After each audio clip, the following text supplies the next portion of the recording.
Right now, right now. Right now, right now. Right now, right now. Right now, right now. Right now, right now. Right now, right now. Right now, right now. Right now, right now. Right now, right now. Right now, right now. Right now, right now. Right now, right now. Oh, I got a real good feeling. We try to bring you high-quality educational and informational content every single day. Why do you think the price is having such an anemic time? The news story of the hour. Jump onto the chart. Is this the beginning of a massive financial unraveling? We've got to add a little addendum to the show map today. So we start here on the daily. Now, we've been looking at the RSI on Bitcoin's daily chart for the last several days. It always has been, but it's been increasing over the last 50 years since the government has been bigger. Hey guys, what's going on? Jeb here, and welcome back to Coffee and Crypto Live. This is your weekly daily morning show where we bring you the latest and everything Bitcoin and cryptocurrency. And in today's episode, we are going to be talking about a scary update on the weekly chart. We're going to be talking about RSI because today we're going to be looking at the potentiality that we're either moving into a bear market or the bottom for this corrective movement is very close. But one of the two is likely to happen. I don't think that we're moving into a bear market yet, but if we are not going into a bear market, I do believe that we're very, very close to the bottom. I do appreciate all of you for tuning in, and we're going to be paying very close attention to what the market is doing today. And I'm going to be bringing you every update that I can to help you understand what Bitcoin is going to be doing next so that we can generate the most wealth here in cryptocurrency. Welcome to the stream. If you are new here, my name is Jeb McAfee. I've been working in the cryptocurrency space for over 7 years now, and it is my dream to help you become successful financially here in the cryptocurrency space and with your money as a whole. Sean O'Brien is our first in chat, said, hey. Manuel is in chat as well. Alex Nybo. Sean O'Brien said, kids back at school, so here every day. Good to see you, my friend. So glad that you're here.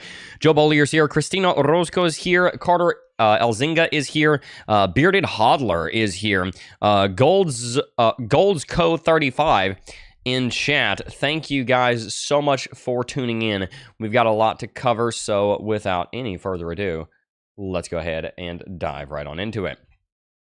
Over the last 24 hours, Bitcoin has staged a moderate, quite a bit of sideways action for the most part. You can see we've been down 0.16% over the last 24 hours, and on the actual price action chart, what we're going to see here is that Bitcoin has been witnessing a corrective movement over just the last couple of hours here. This came after Bitcoin staged a rally above this downtrending level of resistance that we discussed. As you guys know, this is a downtrending level of resistance that we've been talking about, and it is very important because it is a level that Bitcoin has had trouble breaking through over the last couple of weeks. And we said that for Bitcoin to be able to go into any kind of bull rally, obviously it would first have to break this downtrend, but then it would have to break above this resistance at $60,000. Bitcoin broke one. It broke here above this downtrending level of resistance at 4 p.m. in the afternoon on Monday, which was yesterday. And we rallied almost immediately up to roughly $60,000, where we were immediately and radically rejected. Guys, you don't see these kind of rejections unless you're watching a movie or you are in high school. Bitcoin got absolutely annihilated. It's something that they're going to make a video about and post on X. And ever since then, we began to go through a major corrective movement. And over the last 120 minutes or so, Bitcoin has dropped from $59,300 down about $1,200, 2%, down to $58,000, which is where we sit currently. And so with this in mind, we are sideways once again.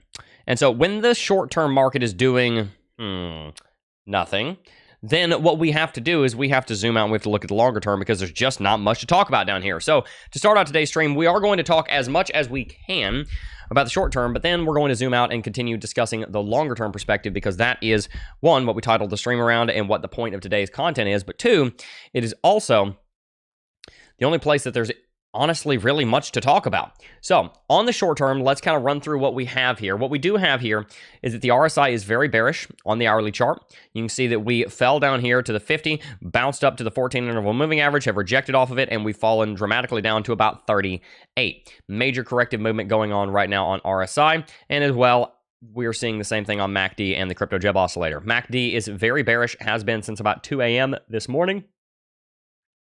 That bearishness preceded this corrective movement, so if you're watching the indicators, you probably would have seen it coming.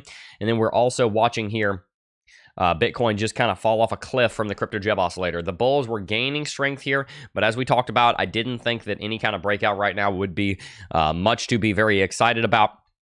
It is a very it's a very boring time right now, to be honest with you, in Bitcoin. So we're not seeing a lot of bullish exuberance. And so when we see this corrective movement right here, it shouldn't be a surprise. And as you can see over the last 2 hours, the bears have actually started to gain bearish momentum, which is something that we're going to want to pay close attention to as well. Now, zooming out to the 4-hourly chart, we're seeing much the same thing. MACD is coming in for a bearish cross. The last time we saw a bearish cross was right here at this blue line right here. It preceded our massive dump, and so when that dump did occur, of course it was preceded by the MACD, and so now we're looking at the same thing potentially occurring. If there's a MACD bearish cross here, that does not spell anything bullish for the market whatsoever. Furthermore, on the 4-hourly chart, we see Bitcoin's RSI falling below the 14 interval moving average, indicating that we are in bearish territory. And while the bulls did try and stage a little bit of a recovery here on 4-hourly, it is now rapidly coming to its ultimate conclusion. And this leads me to the longer term context, which is what we really need to discuss here. A few things to discuss from the 4-hourly chart, but just kind of zooming out. On the one hand, we are looking at almost a diamond formation right here. This is one thing I want to point out, this kind of diamond formation. A lot of times a diamond formation like this, out to about right here, this is a formation that oftentimes will indicate continuation.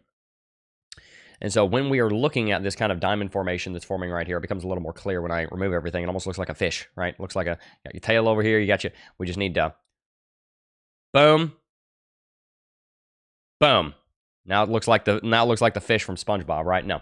But the diamond formation is oftentimes a continuation pattern. And so when we see the market dropping down into the bottom of the fish's jaw here, then we are able to extrapolate that out of you-know-where, and that points us down towards about $48,000, which if you are not already familiar with that level, that is the level that we drop down towards on the 4th of August. Our prediction so far over the time that I've been back streaming since last Monday when I started streaming again, they've all pretty much centered around this idea that Bitcoin is more than likely going to backtest $49,000. When we first came back to the channel, you know, again, we've got a baby. He's 4 weeks old as of yesterday, so we're kind of in the postpartum side of things. When right around the time he was born, Bitcoin dropped down to 49,000. We came back right around here, and I've been more or less saying that Bitcoin does not have bullish strength. The bears are not done, and Bitcoin's probably going to drop down to at least $50,000. Or excuse me, at least $54,000, I'm sorry, if not all the way down to 48. And so that is the concern right now, is that on the kind of medium term, we're looking at a dump down to probably about $48,000. The good news is, if that happens, that is not necessarily the end of the bull market, but it does signify another opportunity for Bitcoin to have some kind of major bullish catalyst. I want to restate my opinion here for all to hear and to make sure it's plain and clear as day. I do not believe that Bitcoin is about to go into a bear market. I do believe that Bitcoin is in the middle of a bull market, and I believe that we're having a larger and longer corrective movement because we had a larger and longer uptrend that did not have many drops in it along the way. We've discussed this many times on the way up here. Give me a 1 in chat if you remember me talking about this, because we've got some veterans watching right now. In this 475-day period here where Bitcoin rallied 370%, did I not say over and over and over again that these kind of corrections that we're seeing are not deep enough? These little 20% pithy corrections that lasted 60 days were not big enough corrections. Bitcoin was in all of this exuberance in the lead up to the Bitcoin ETF, and for good reason. The Bitcoin ETF has been one of the greatest things that's ever happened to Bitcoin in the history of the entire industry. We've got Fidelity, we've got BlackRock, we've got all kinds of big names working in cryptocurrency now that we're not. But we always were going to have that bearishness catch up to us. Bitcoin overexerted itself, it's overtrained, and now it has to take a longer road to recovery. It's not that it won't, it's just that it needs to. Right now, the test before us is thus. Under the pressure of an imposing and an impending election, under the pressure of a potential unrealized capital gains tax that is, I don't know, 2 cents from absolutely bonkers, 2 cents on the other direction. That policy is even farther. In the wake of the Ethereum ETF launching and being a big nothing burger, in the wake of boredom, in the wake of attention being elsewhere, attention being on the war in Israel, attention being on interest rate cuts, attention being on, again, mostly the election, under the pressure primarily of boredom and distraction, where will Bitcoin hold? What baseline will Bitcoin set when everything is wrong, short of a black swan cataclysmic crash? What baseline will Bitcoin set? Will it hold above $48,000? Will it hold above $50,000? Let me put it this way. If you take an individual and you put them in the fire, not a literal fire, but you put them in the metaphorical fire, you put them under heat, how far will they go before they break? Better yet, how long can you hold them under the same amount of heat, and how far will they retrace? How much will they mess up when you put them under a certain amount of pressure? And so the test right now is under this great pressure that Bitcoin feels from distraction and from potential tax changes, from the ETF, the Ethereum ETF sucking from the Bitcoin ETF. That's doing good, but it's kind of entering into just same old territory. It's becoming standard. It's not really new anymore. From the pressure of the fact that the election is coming up, and historically we generally see a very large rally after the election, but generally a corrective movement before the election. Under all of this pressure, where will Bitcoin hold? This is kind of like having a newborn. Like I have a baby right now, right? I have a 4-week-old. He's 4 weeks and a day. Kid's 29 days old. Absolutely gorgeous child, right? Be a month old here pretty soon. And that places the parents, myself and my wife, under pressure. How will I act when a baby wakes up 3 times at night? Will I fly off the handle? No, haven't done that. Will I lose my patience? A couple times I've been a little frustrated. Will I say something mean? Haven't. What will I do under the face of pressure? And right now, under the face of pressure, what will Bitcoin do? That is the great question. Bitcoin is facing pressure. What will it do? How badly will Bitcoin screw up? Or in other words, how far back will Bitcoin correct under this pressure? It is an incredible test, one that we would be wise to pay very close attention to. Now, to talk about the title of the stream, a scary chart formation. I'd never, ever, ever intend to scare you.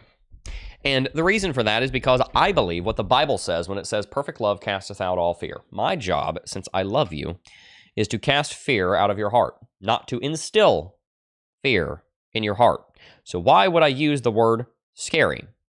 Because if this chart formation plays out the way that it has in the past, it would likely indicate a preliminary bear market. And a preliminary bear market could throw the entire 4-year cycle into disarray, which would undermine quite a lot of the long-term market structure that Bitcoin has been building since its inception. So, although I am not scared of this, what I do realize is this will be scary for some when I bring it up. So, please do not be afraid. Understand that even if we did have a preliminary bear market, it just gives us more time to buy. But with that said, let's talk about the RSI on the weekly chart. Now, the RSI on the weekly chart is a very important indicator. The RSI, or the Relative Strength Index, is an indicator that is measured by taking something called the relative strength of Bitcoin. And essentially what that does is it works based off of a moving average, and then you basically do some math upon you have some math, and then you do the math on top of the math to generate the RSI. And it is the Relative Strength Index. It's based on the last 14, by default, based on the last 14 candle closes. So if you come in here to the RSI, a little teaching here, you have the RSI length and you have the source, right? You have the RSI length and the source. And they added a divergence here, which is pretty cool. The length is the number of candlesticks that the RSI is calculating based off of. It is generally set to 14. I would recommend you not change that unless you know exactly what you're doing, and you probably don't if you don't understand whether or not you should change it. So don't change it. Capiche? And the source is close. Now, you've got all kinds of sources you can go in here, but the only 4 you need to worry about are open, high, low, and close. Always keep this on close. Close basically means that you are calculating the RSI based off of the close price of the of the candlestick. So the close of a red candlestick is the bottom because it opens high, closes low. That's what made it a red candlestick. The close price of the green candlestick is on the top because it opened low, closed high. That's what makes it a green candlestick. And so the RSI is calculated based off of the last 14 candlesticks and their closes, and it essentially gives us the strength of the bulls and the bears. And it is an oscillator, so it is a number that ranges in between 0 and 100 because 100 is part of the calculation. It ranges between 0 and 100, and anytime you're above 70, that means you're in excessively bullish territory, which means a corrective movement is probably coming. So above 70 generally means bearishness. Between 50 and 70, you generally speaking are in territory where the bulls are in charge if you're on the upswing, which generally means if you're on the upswing, you are bullish. If you're on the downswing, there's still a chance that you could be bullish. From 30 to 50, if you're on the downswing, it generally means that you are bearish. But if you're on the upswing, it means that there's a chance that you could still be bearish. And when you're below 30, it generally means that a rally is coming because you're overextended. So let's put that a little bit more simply.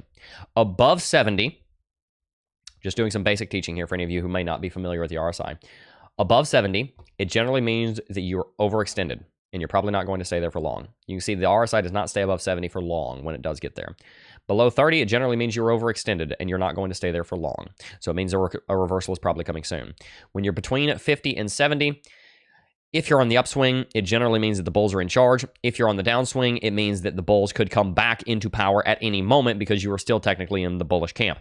After you cross the 50 level here is when the bears actually have the backing of the RSI. And when you cross above the 50 is when the bulls actually have the backing of the RSI as well, because the territory here is essentially bullish. No matter which direction you're going in, it generally means that the bulls are on your side. Or that if you're here, the bulls are the driving force. Even if you're in a corrective movement, if you're in a corrective movement and you're at 60, then you don't know at any moment the bulls could come back and take over. I hope this is making sense. Down below 50. The bears are generally the driving force. And so if you're falling here, then the bearish force is on your side. If you're rallying here, then the bearish force is making it harder on you. Hopefully that makes sense. Best way I can describe it is that if you're too high, you're probably going to retrace. If you're too low, you're probably going to rally. The bullish side of things generally is helping you move to the upside. The bearish side of things is generally helping you move to the downside. These are kind of the four basic forces of the RSI. And so the reason that we are discussing the RSI today is that on the weekly chart, we are building a chart formation. And yes, you can draw chart formations here on the RSI, and it is right here. We've been under this downtrending level of resistance here for months. Ever since we began this corrective movement, we've not only been under a bearish downtrending level of resistance on the price action, we've also been under a bearish level of resistance on the RSI. And what is most concerning about this is that we are now starting to drop below the 50 level. Generally around 46 to 50, kind of a zone. I'll just kind of draw a box right here, actually, to make this a little bit more clear. Generally, this level, right around here, plus or minus 3 or 4 above the midline, is the level where major trend reversals are occurring, somewhere right around here. And what we've seen in past, this is where the historical analysis comes in, is concerning. The bear markets really started to get confirmed right around, let's just go ahead and make this a little bit easier to see. The bear markets really started to get confirmed from RSI right around here. Let's go back a little ways. And right around here, right? Because we have the two major bear markets of my career here in cryptocurrency. The bear market here in 2018, 2019, the bear market here in 2022. Those are the two primary bear markets that I've witnessed. I've been in the Bitcoin space since just a little after Coinbase launched here in July of 2017. That first blue line is when I entered the space a little shy over 7 years ago.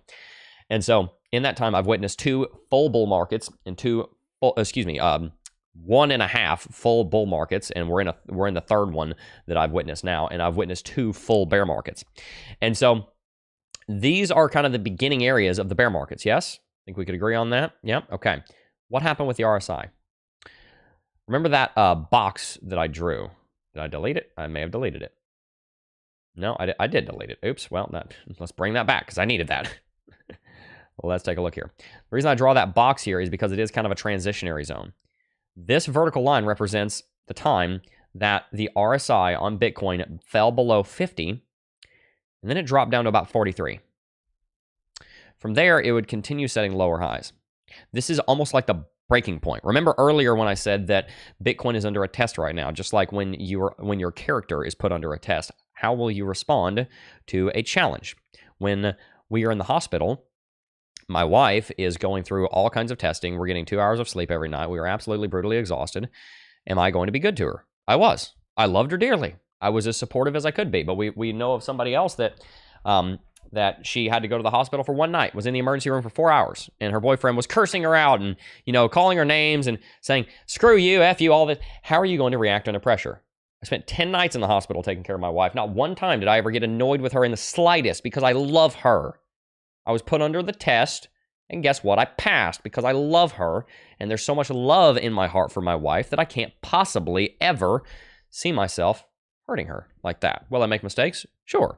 Is it what I'm going to continue? Is it what I'm going to live by? Absolutely not. Bitcoin is being put under a test right now. How much can it take without breaking? Generally, right around the time that Bitcoin gets below the 45 level is when it breaks. You see the connection? I hope you do.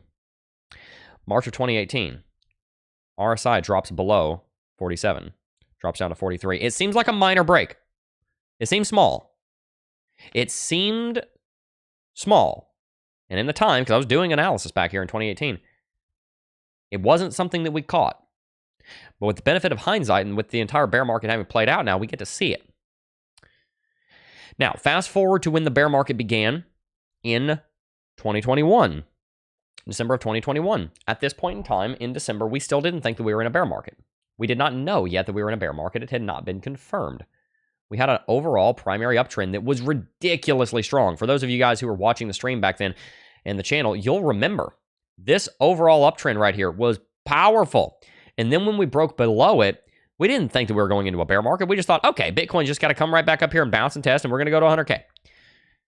That's what we thought. We were wrong. If we look at the RSI here on the weekly chart, what happened? Same signal. I hope you're listening because this is important. We had just broken through this zone and we'd fallen down to 46. Seemed minor. Seemed small. It wasn't. Bitcoin's RSI would go back up, back test 50. By the way, I forgot to mention that. That's what we saw happen over here. We had a back test up towards the 50 to 52 level and rejected, and then we continued to the downside. That was our bearish reversal, like confirmation here.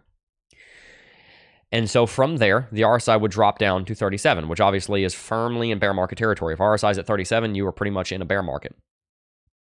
What we're seeing happen now is concerning for this reason. This is why I say this is scary. I don't want you to be scary. I don't want you to be scared, but I do want you to understand that Bitcoin really doesn't have much farther that it can correct before it actually breaks and you do enter into a much larger, protracted corrective movement. $48,000 is the level. This is what the RSI looks like. If RSI does fall below this level, you can see it's been coming down here and testing it 3 times. Got a triple bottom on 47 on the RSI. If we come up here and so much as touch this downtrending level of resistance, reject, and fall back down to 43 to 44, I'm predicting that Bitcoin will fall probably below $40,000. And the reason for that is because I have seen the pattern, I have seen the trend, I have seen the power of technical analysis. I've also seen a lot of people that foolishly believe it doesn't matter. And after doing this for 7 years, I can tell you as a matter of fact, it's not always right, and that is difficult, but it is oftentimes right, more often than not. It will help you to make the right decision with a statistical advantage.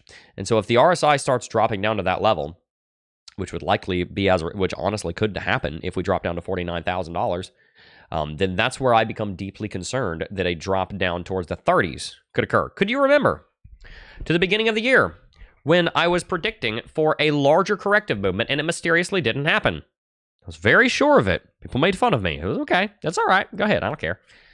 But we were very sure of a corrective movement that could drop us down as low as, what was it? You guys will remember, $32,000, 36,390. We never really dropped down to these levels, not to 28K, because we were in this corrective movement post ETF. Why did we not do that? Because the ETF was roaring. Fundamentals took over. Here's the thing. We needed that corrective movement that I was calling for back in February. My family and I were on vacation, and I was shooting videos off of the balcony of the Airbnb that we were staying in. Beautiful place. Oh, my goodness. Lake view property. It was incredible. I was shooting videos, and I was telling you guys, Bitcoin is not correcting far enough. It needs a big... It is probably going to go farther. And then Bitcoin didn't... we had 3 price targets. It hit the top one. I said that it probably needs to hit the middle one or the bottom one. Didn't happen. And I said, okay, fine, I get it. The ETF's roaring, that sounds great. Guess what's happening now? That correction may come back to bite us because we didn't get a big enough correction here. This rally looks tiny from the stratosphere that we're looking at it from. But in the day, it was no small rally. Bitcoin rallied 95%. In 120 days, it quadrupled in 4 months. Sorry, it doubled in 4 months. Added $24,000 in price action. Added hundreds of billions of dollars of value. And the correction lasted 13 days. Not big enough. What I am saying right now, for those of you who have been a fan of the channel for forever, may remind you of the very first video that I ever uploaded on this channel where I correctly predicted the 2018 bear market. That was the first piece of content. I'm not going to say that everything I've ever put out has been correct. Technical analysis is not always accurate. But the first piece of content on our channel was correct. And you can go back and watch it. And in that video, nearly a decade ago, I stated a very similar thing that I am stating right now, and I was vindicated. In 2017, we saw a major rally from $3,000 up towards $8,000. Then we corrected, not 40% like we needed to, only 32% in for 5 days. We had a 5-day corrective movement. The first video that I ever put out on this channel, I was doing this analysis. The 4 moving averages, 50, 100, 200, and 400. Sorry, actually, this should be the 20. Bitcoin traditionally, what it would do is Bitcoin would fall down to the 100 moving average, bounce up above the 50, backtest the 50, then rally. That was a pattern that Bitcoin had followed time and time again. Again, this is the first video. I'm rehashing the first video that ever came out on this channel. Rally, fall back down to the 100, break above the 50, backtest the 50, rally. You see it here? It's like textbook. Happened many times in the 2017 bull market. This corrective movement, we did not fall back down to the 100 moving average. We only fell back down to the 50. In the very first video that ever went out on November 16, 2017, which happened right about here, November 16, 2017. This video came out right here. In the historical context of Bitcoin, that video happened here, right there. First video on the channel. In the context of that video, what I was saying is that Bitcoin did not have a large enough corrective movement because the chart looked like this when I made the video.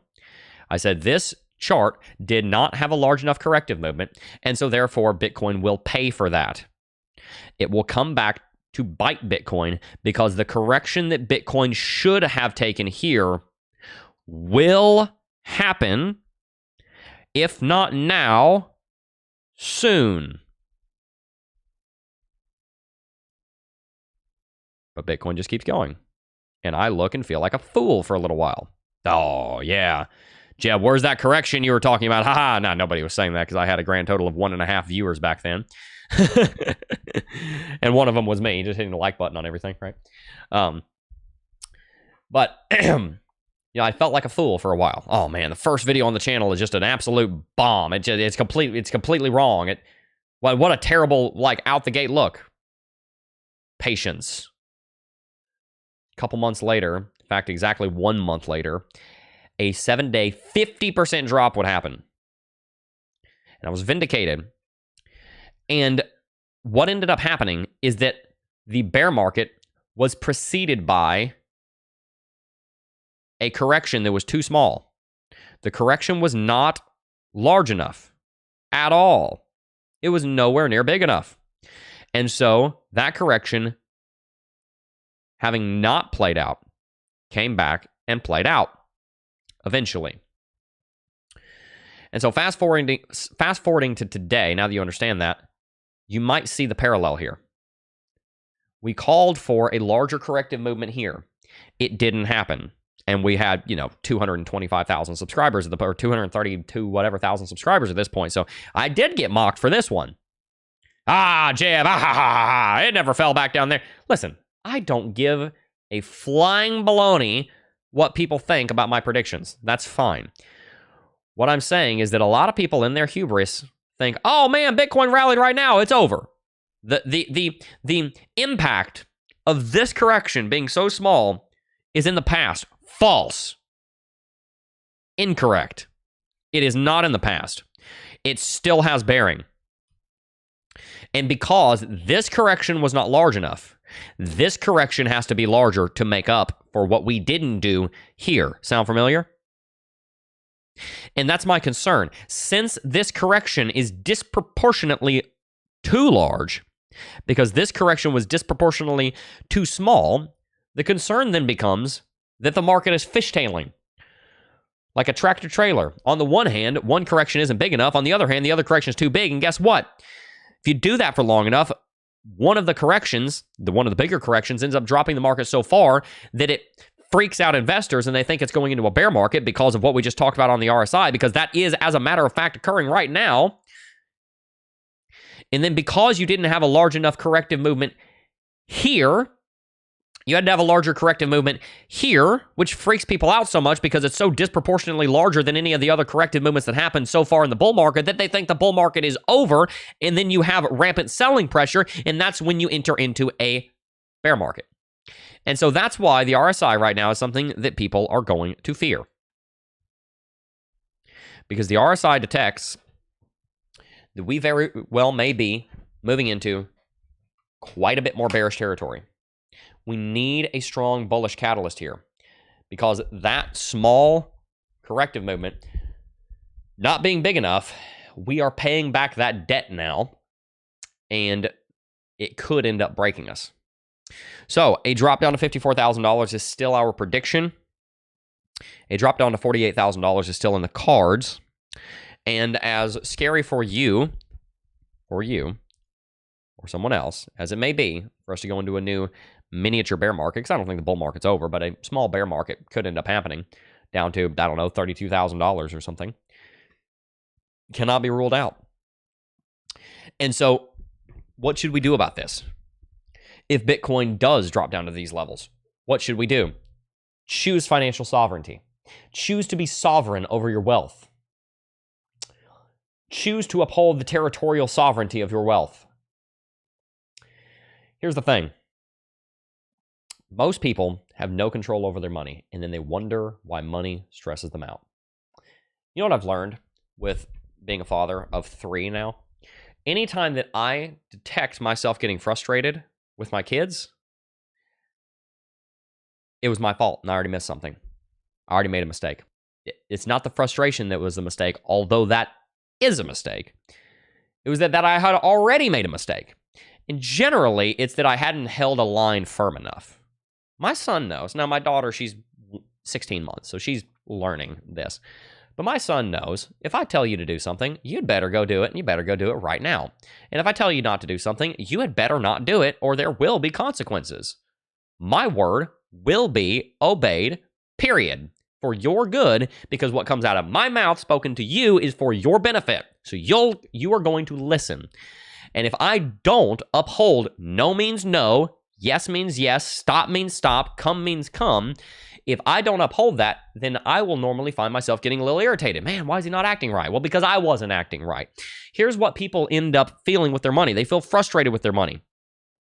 I am going to absolutely break your heart for a second and let you know that if you're frustrated with your money, it's probably your heart's way of telling you that you screwed something up, not someone else.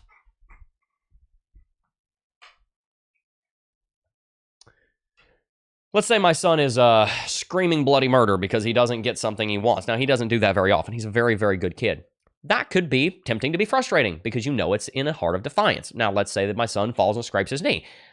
I'm not evil. That would never frustrate me. I'm just going to help the poor kid because there wasn't any bad heart behind that. You chip it. It is the temptation to be frustrated is so much greater when you yourself are the reason that it happened, which is why frustration oftentimes is a problem in our own heart, not the other person. If you're frustrated with your money, you should be. That's your soul's way of telling you that you've done something wrong with it. And so we've got to gain control over our wealth, the same way that it is my responsibility to be in control over my son since he's so young, so that I can grow him into a godly man who's going to have a good life. It's for his benefit that I'm in control of him. At least in some areas. I don't control everything he does, but at least in the areas that matter. And so for you, you've got to be in control, and I have to be in control of our wealth. If we're not in control of our wealth, it will become deeply frustrating to us. And so the two most important things that we can do to control our wealth are to be intentional and to be free. Everything that I teach you goes back to a very simple philosophy. It is my goal, and we're tying all this into the analysis that we just did so that we know how to apply the analysis that we just did. Because if we just talk about the analysis, then cool, you got something nice to talk about at the water cooler. Makes you sound smart. I'm happy for you that you sound smart at the water cooler, but if it doesn't actually make a difference in your life and it just increases your social status because now you sound cool, that didn't really do much for you. But if we talk about how to apply it into wealth generation, then that is where I can actually unlock some great value for you. But first, we've got to get this right. My dream is always to help you guys to go from chaotic debtors to intentional investors. That's the pathway. I've been taught by every great business person I've ever met in my entire life that you've got to have a proven process. You've got to have a way. You've got to have a thing that you do. When somebody enters the atmosphere of your organization, where do they start? Where do they finish? When you guys come in, a lot of you are going to be chaotic with your money and you're going to be debtors. You're in debt. My dream is to help you become intentional with your money and to become investors. We've got to get control over our money by first deciding that we're going to have control over our money. And we've got to do that through the very simple process of budgeting and living on less than we make. Those two proven processes, proven principles, are timeless, they are biblical, and they are laws of nature, just like gravity is. We've got to have a budget, a plan for our money. That's how we become intentional, and we've got to live on less than we make. And then we've also got to get out of debt.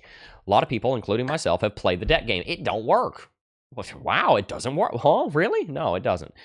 It ends up stressing you out, especially if you're using debt for things that go down in value. Now, I know that there are people that will invest with debt and they only invest in use debt on things that go up in value, and that's better than taking out debt on a stupid $5,000 purse, but it's still not wise because you're not going to have the blessings of the Lord in that way, in my opinion, when the Bible very clearly tells us in Romans 13:8, owe no one anything except love. And in the book of Proverbs, it says that the borrower is slave to the lender. And Solomon tells us to flee from those that have us under surety like that, as the roe from the hunter, as the deer from the hunter. Run, flee, quickly. So we get out of debt, and we get a budget, and we get a plan, and then we start making investment decisions. And that's where we can take the corrective movement here. And we can flip it on its head. We can flip it on its head, and we can say, if Bitcoin goes to the downside, we're not scared because we're intentional.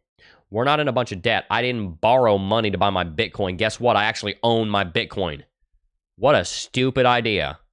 What an absolutely, incredibly, remarkably stupid idea to borrow money from a bank to buy Bitcoin, to then say, I'm unbanked. No, you're not. You just bought Bitcoin for the bank.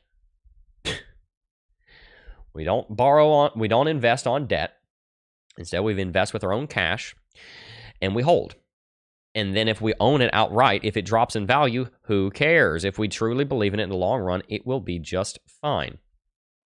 And so if Bitcoin does drop down to $48,000, if Bitcoin does drop down to $38,000. If Bitcoin does drop down to $32,000, then what ends up occurring is that we have the ability to acquire more because we are out of debt and because we are intentional with our money. We have a plan for our money. We are in a position to be able to invest more, and that's the key. I want you to have disposable income that you can dump into the market if you see an opportunity.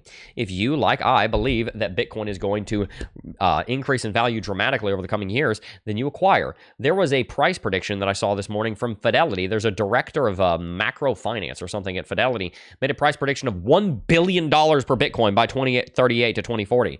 Now, I personally think that's completely ridiculous. $1 billion per Bitcoin is absolutely asinine unless you send the United States dollar through hyperinflation, where in that time period it's lost 90 to 95% of its value. But you get the point.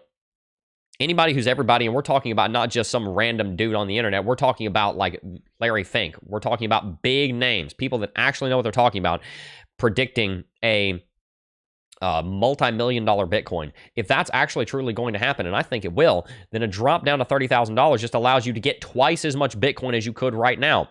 So what I implore you to do, and the wise among you will listen to what I'm saying and you will do it. I love you, and so I will let you know that the unwise among you, if you are not willing to listen to this and you are not doing this, then you are unwise, and I implore you, because I love you, to repent. The wise among you will get a budget. You will make sure that you are in control of your finances. If you're already doing this, great. It's in for you. Just keep doing it. Be encouraged. Get a budget. Make sure that you're in control of every single penny that comes in and out of your possession. Make sure you are living on less than you make so that you don't end up like the United States government in $35 trillion of debt, paying $700 billion a year in interest. Because that's what happens when you live on more than you make. A greater percentage of your income has to go to interest payments until it eats you alive like leprosy. Live on less than you make. It's a law of nature. You can only live on more than you make for so long before it destroys you. We don't break the law. We don't break a law of nature to solve a short-term problem. Somebody jumped off a building. I'm sorry, you can't turn off gravity.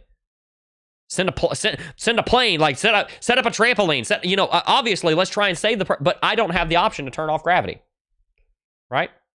Now it's different in this case because you can live on less than you can live on more than you make for a month or so if you have savings, right? You can do that, but in general, we want to live on less than we make. We can't live on more than we make for years and years and years and years and years. That will end up destroying us. We can say, oh, well, if we don't do it, something will destroy us. Well, if you do it, something will destroy you. So find a way of not breaking the natural law of living on less than you make. We've got to live on less than we make so that we don't go into debt. We need to get out of debt. These are the laws of money. We need to get out of debt. Debt is slavery, period. Do slaves build their own wealth or do slaves build their master's wealth? Did the African-American slaves in Georgia 150 years ago, were they building their wealth or were they building the plantation owner's wealth? I mean, come on, this is simple stuff, guys. The Israelites, were they building their wealth or were they building the Egyptians' wealth? If there's somebody that's been abducted into trafficking, are they building their wealth or are they building their trafficker's wealth? You know the answer to this. Debt is slavery, period. That's the answer. That's the point. You're building the wealth of the person that holds your debt to the proportion with how much debt you have. But period, you're always going to be building their wealth because you are giving them your money. You're making them money instead of making yourself money. So get out of debt. And we've got to choose to be financially sovereign over our wealth. We've got to choose that come hell or high water, I am going to be the one in control of my money, not someone else. I am going to choose my financial future, and I am going to take my destiny into my own hands, and I'm going to manage my money with a godly meekness where I follow what God says about it because he's the one that created it. And even if you're not a Christian, that's okay. Look at anybody who has succeeded on a major, major scale. They will teach you the exact same principles. People that break one or two or more of these laws that I'm teaching you, they might succeed for a time, but they will not succeed forever. And so right now, what I want you to focus on is the fact that, yes, there is this coming storm where Bitcoin could crash. But what we need to focus on is getting control of our money. We need to have a surplus. We need to increase our income. We need to decrease our expenses. We need to stay away from debt because it costs money. It's not free. Even if it were free, it's still not free because it's slavery, even if it has no interest. because you owe someone money. You still owe them the principal, right? You still owe them money even if you're not paying interest on it. Negative net worth. We've got to focus on these principles. And as we do so, that will generate more income that we can then invest to a greater degree, and then we can continue building our portfolio and our position so that we can get Bitcoin and Bitcoin and Bitcoin and retire. So you can get 3, 4, 5 Bitcoin and retire your entire bloodline like what people want to do. Drop a 1 in chat if you want to retire yourself and everybody in your family that you will ever meet in your entire lifetime. That's a good goal. A good man leaves an inheritance to his children, and his children's children is what the Bible says. You may not be a Christian, but I think we can all agree that that's a good thing. A good man is what the Bible says in the book of Proverbs. A good man leaves an inheritance to his children's children. He leaves an inheritance not just to his kids, but to his grandkids. Does that make you evil if you die broke? Absolutely not. But if you were good for the majority of your life and had enough time, you probably built some wealth that you are able to leave not just to your children, but also to your children's children. And that verse also does mean you were leaving a name and a reputation and education and teaching and spiritual maturity to them. I know that. But I do believe it also means something material is something that can happen, right? And so if you want to retire yourself and your wife, if you want to be able to quit the job that you have because you don't like it, or to be an option. If you want to build the kind of wealth that gives you freedom, start with your habits. Start with living on less than you make. Start with being financially sovereign. Start with getting out of debt. Start with budgeting. Start by following the financial sovereignty way, which is coming. You guys know it. I mean, people in chat could even tell it to you because I've told it to you over and over and over again. It's a 10-step process. Start there. Invest in Bitcoin as part of that plan. Build wealth. Untold, and be glad you did. My friends, I appreciate everyone for tuning in. It has been wonderful talking to all of you. I do want to let you guys know that today's stream is brought to you in part by NordVPN. If you have not already signed for NordVPN, you absolutely should. And a big part of the reason for that is because there are people out there to get you. Not just governments, not just criminals, but all kinds of people are out there trying to steal from you. I want to show you how to build an enormous amount of wealth and honor God with it and be generous with it, which is the most fun you'll ever have with money. I want to show you how to succeed financially, but to do so, you have to set up security. Security is one of the most important parts of crypto, of investment. Think of NordVPN like a stop loss. Think of it like that. It's not a stop loss, obviously, but think of it like that. Why do you place a stop loss? Because you want to protect your money. Do we ever enter into a trade without a stop loss? No.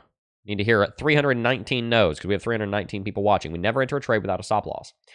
NordVPN is kind of like that because it protects you. It keeps you safe. It's something that you have on, and it keeps you safe. NordVPN reroutes your internet traffic through their servers rather than through just whatever server the internet connection sends you through so that you are invisible.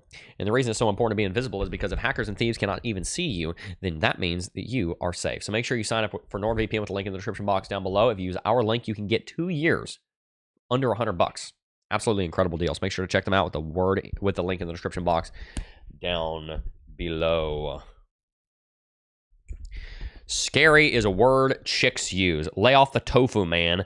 And then he quotes scripture, God did not give you a spirit of fear, but of power, love, and a sound mind. 2 Timothy 1:7, I believe it is. I'm well aware of the verse, and you must not have been here.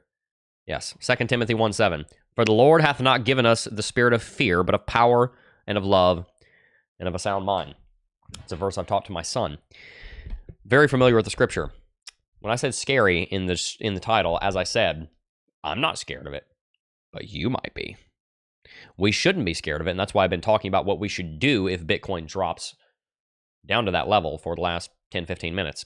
Because the idea of Bitcoin dropping down to $32,000 is absolutely, frankly, terrifying for many people. But as Judson said, we should not be afraid. Because as I said at the beginning of the stream, perfect love casteth out all fear. And it is my job here on YouTube or in anywhere that I go, because I love you, to cast the fear out of your heart, because it is not of God.